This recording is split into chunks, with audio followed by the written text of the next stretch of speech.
Howdy. Today we focus on slowing demand in China for Tesla. This is Greg for Teslafaninsight. Thanks once again for joining us. If this is your first time, welcome. We're in Atlanta, Georgia. We're at the South City Cafe in Buckhead, and that's the dais you see behind us, bank behind us. One of my favorite plants is something called a crepe myrtle. You can see the multicolor on the base of the plant there. So also using my hat again as my wind baffle. So I want to thank for your indulgence in that regard. So we wanted to do a brief show today focused on some numbers that were just released on Tesla in Shanghai, China. So one of the newspapers that we keep an eye on is something called the South China Post. So we kind of go through there every couple of 3 weeks to find out if there's any news on Tesla Shanghai that we should be aware of. And I was very, very surprised to learn several different items that were newsworthy that we think may actually be affecting the stock price currently. By the way, this is Greg for Teslafaninsight. I want to thank our Patreon supporters. If you enjoy the show, please take time to like and subscribe. So what happened was that we had a chance to we had a chance to do a little information diving, which is very, very surprising. What happened that we learned about is that Tesla actually sold 14,500 vehicles in China in June of this year. And then the other statistic that popped up was that the production rate is confirmed at 40,000 vehicles per month coming out of that facility.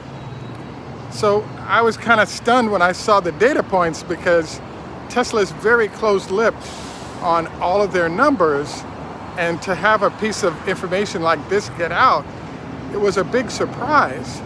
And I was thinking to myself, when I saw the data, I was like, wait a second, Tesla never releases sensitive information like this to the public. So if you read the article, what it actually says is that the person who released or confirmed the information is actually the head of the Tesla facility in Shanghai. And I was like, wow, that's pretty stunning, because Tesla is extremely tight-lipped about what's going on at different facilities. So again, in essence, the data point shared was that number one, 14,500 sold in June.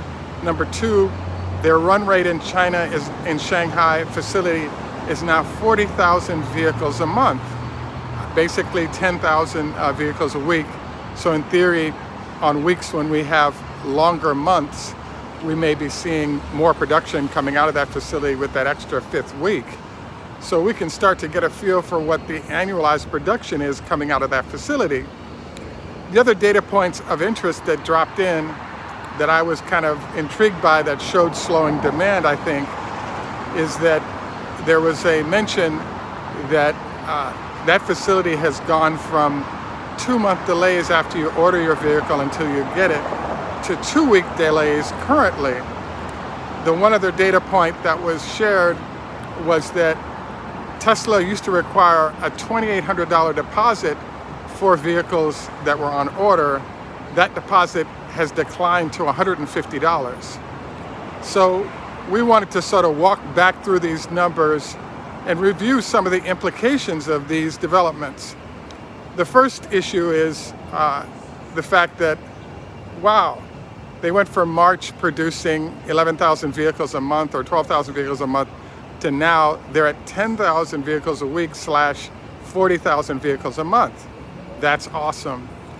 Now, I don't think it takes a math genius to figure out we got 6 months of production and we're doing 10,000 vehicles a week / 40,000 a month.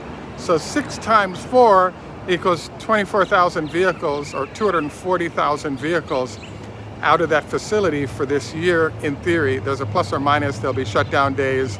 Obviously, the June number is lower based on how many cars they produced and sold. But in general, we could argue that the annualized run rate for this facility is basically 500,000 vehicles a year. That's an interesting number because this highlights what we've been talking about, which is that China is at the 500,000 vehicles a year number. So achieving that number for the whole year by Tesla likelihood, I think, is in that extremely likely gonna happen zone, hence why Elon was so confident. So he did point out that they would confidently reach 500,000. We claim, based on the numbers we expected, that Tesla would be pushing towards 750,000 vehicles produced and sold this year, and I think this is a confirmation of that. The second piece of information that's hitting is that look at the reduction in time to time to access vehicle. So the backlog is reducing, and I really think that if the Model Y doesn't come out soon, that we may end up in an excess inventory situation at that facility. So hopefully the new construction fits that bill. I wanted to note that I'm hopeful that maybe there's some seasonality or something of that ilk that's driving this declining demand, but I can kind of see why the stock price of Tesla may be kind of soft right now, primarily because it looks as though there are declining revenues going on right now, declining pace of revenue and demand. And so I guess I can kind of see perhaps where that's showing up. So again, we're looking for that Model Y to sort of come in strong and deliver some great numbers that allow us to get back on that upward trajectory of success. A couple other points that came up from this article I thought was amazing was one lady had come on and said she's a fairly new driver and that the Tesla is actually her dream car. And that was kind of a shock for me because for a certain generation of younger folks, Tesla has become the dream car in China, and it's no longer the Mercedes or BMWs that were dominating the space not too long ago. So I want to congratulate Tesla on this conversion of customers into the dream car this fast.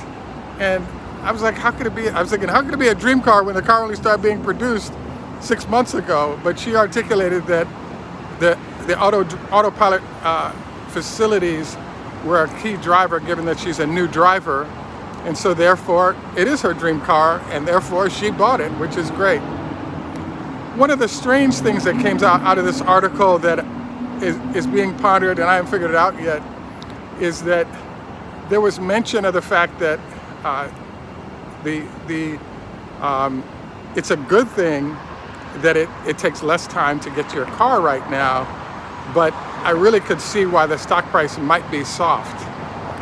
The other question that comes up when I saw the news, I had to sort of look at the situation twice and figure out kind of, wow, how did they get away with even presenting this? And the answer is that there's a lot of weird things about what's going on in China that doesn't happen in other places, and people don't get fired by Elon. For example, if you look at the big Mercedes taking off, for example, if you take a look, you'll notice that everything is white at Tesla with black lettering. In Shanghai, everything is black with white lettering. So there's a way in which the funders of that organization leverage to the Chinese government. Those guys are getting away with saying and doing things that would never be allowed without a firing in the United States, including the head of the facility. So we want to thank him for giving us an update of where we're at currently.